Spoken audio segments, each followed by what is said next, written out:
Hello, everyone. This is Henry Harris. I hope you're having an amazing day. It is a beautiful day here where I'm at, and I hope you have an amazing day as well.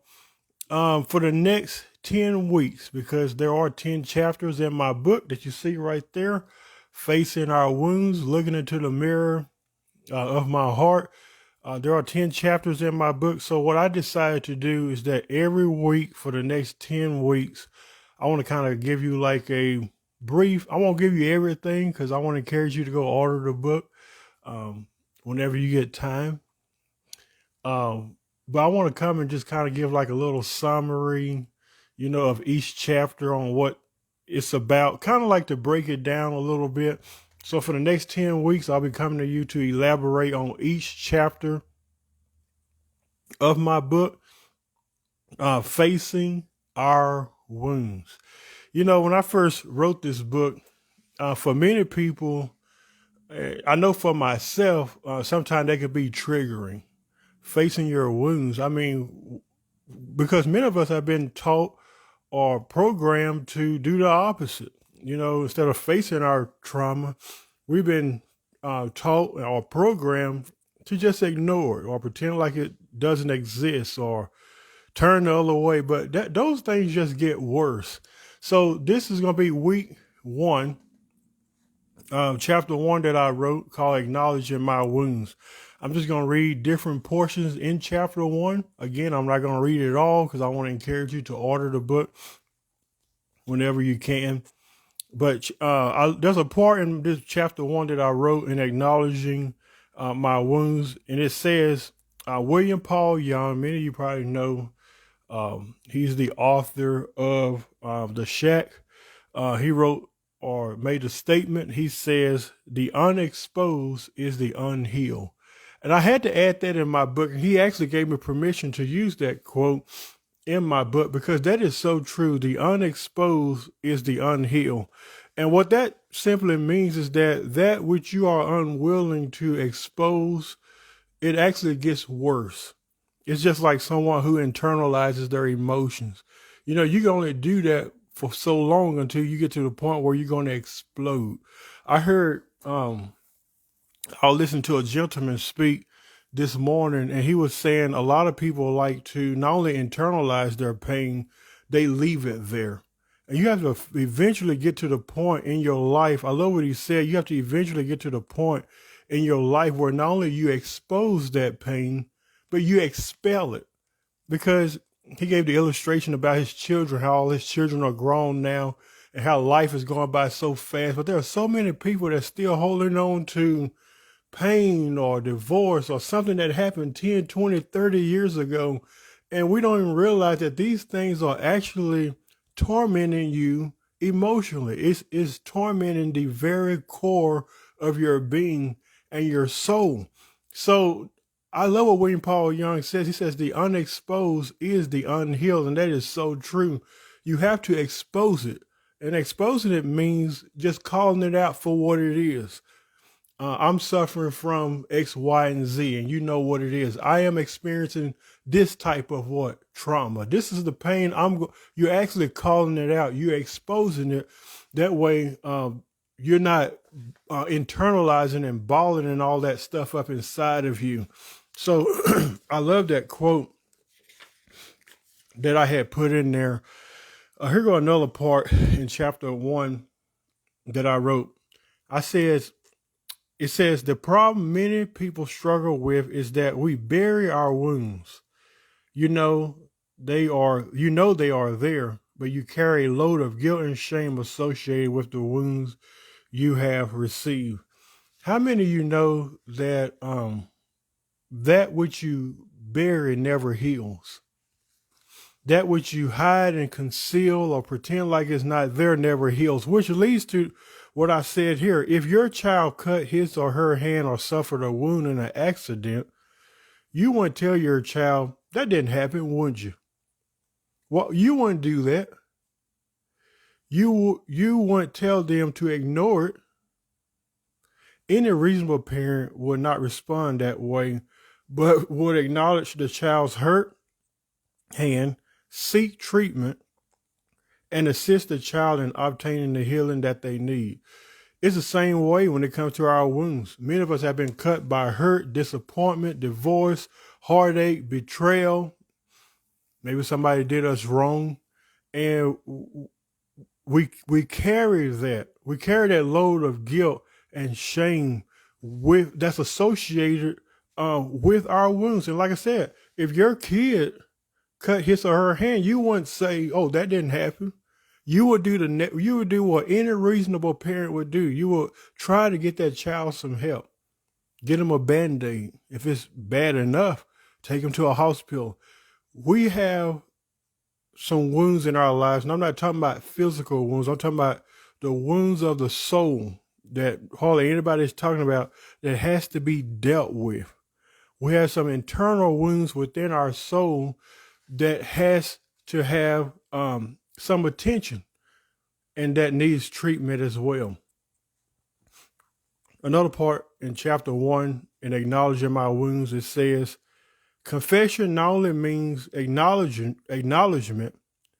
but it also means I tell the truth. The truth about what?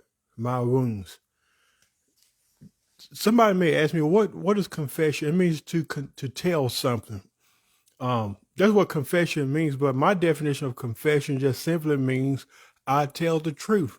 Now, the reason why a lot of people don't want to tell the truth about their whole being and themselves, or what they may be struggling with in their lives, one of the main reasons why people don't want to do it, because they are afraid they may get retaliated against. Let's just be real. If I told the truth about my wounds and my struggles and the things that I'm going through in my life, would they still love me? If I really told you every weakness that I had, this is what facing our wounds is about. If I told you every weakness that I had, every little secret, every little dark secret, those deep struggles in my heart that only me and God knows about, if I really told you about it, would they still accept me? Would they still affirm me? That's what telling the truth simply means. That's what confession means. I tell the truth about myself. I tell the truth about my struggles, my disappointments. I tell the truth about my imperfections, my weaknesses, regardless of how anyone may respond to it. And that's one reason why many of us are afraid to face our wounds or tell the truth about our whole self, is because we are afraid of how other people may respond or react to it. And that's, like I said, that's all confession means. It not only means acknowledgement, but I tell the truth, not just for them, but for you. Because at the end of the day, healing starts with you. It's not as much as a matter of somebody acknowledging your wounds for you. So people can tell you all day you need help or whatever they may tell you, but until you see it for yourself, until you look at that wound yourself and see your need for help, you'll never be helped. And I want to also add this too. I talk about this in one of the chapters. We're going to get into that later. And this goes back to what I was talking about earlier, people who build a lot of hurt in their lives. If you're not careful, you can allow the hurt that you're going through in your life to affect other people around you. There may be people in you, and my book talks about this too. There may be people in your life that may have never hurt you or may have never done wrong to you, but you still find yourself bleeding on the wrong people. And I don't remember what chapter that's in, but that's coming up here soon. That's why it's important to expose and to expel, get rid of all the pain, all the wounds, because the way life works, life is not going to stop for you. Life is going to keep going. So if you keep that pain there and you refuse to acknowledge it, what's going to happen is it's going to keep building and building and building. And this is why many of us, in so many ways, can't maintain a healthy relationship. We can't maintain a healthy marriage. And I'm speaking from experience, from my past experience. My book talks about all this. We don't really know how to love ourselves. We don't know how to accept ourselves because we got so much hurt and things buried deep down on the inside of us that has not been exposed and brought to the surface. Here go another part in my book, chapter 1. Make sure you find someone you can empathize with, not just someone who feels sorry for you. Wow. Make sure you find someone you can empathize with, not just someone who feels sorry for you. You know, there's a difference between sympathy and empathy. Sympathy says, I feel sorry for you. Empathy says, I've actually been there. I hope y'all understand what I'm trying to say. Sympathy said somebody can pass away and you can express your sympathy to them by saying, you know, I feel sorry for you. I'm sorry you lost a loved one. You have my condolences. And I'm sure they would appreciate that. But empathy takes it to another level where you not only feel sorry for them, but you actually can empathize in whatever they're struggling with and their pain. Empathy says, you know what? Not only do I feel sorry for you, but I lost a mother too. I mentioned this in my book. I'll never open up to a person who don't show me their limp. If you've never had a struggle, never had a weakness, never been through anything, you can't help me. If you haven't faced your wounds, you can't help me. If I hadn't faced mine, I wouldn't be writing this book. It was a difficult decision to face yourself. That's why it's called Looking in the Mirror, the subtitle, Looking in the Mirror of My Heart. It's hard to do that. It's hard to face yourself at the end of the day and deal with you. It's easy to expose others or what anybody else is doing, but it's really hard to look at yourself in the mirror and deal with you. And this is what this book will do.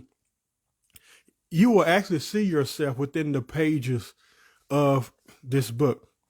I think I'm going to read, one more part. Every wound is not created by another person. Sometimes we create our own pain and hurt in our lives based on different individual circumstances and our own choices. Can you honestly say the hurt I have experienced was not created by someone, but was created by me? That's something that a lot of people won't admit to. That's something that a lot of people won't say. But it is the truth. You have to learn how to balance or distinguish.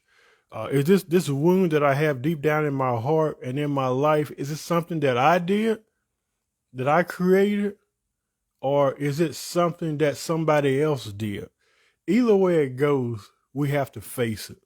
The only way we can face it is by acknowledging it.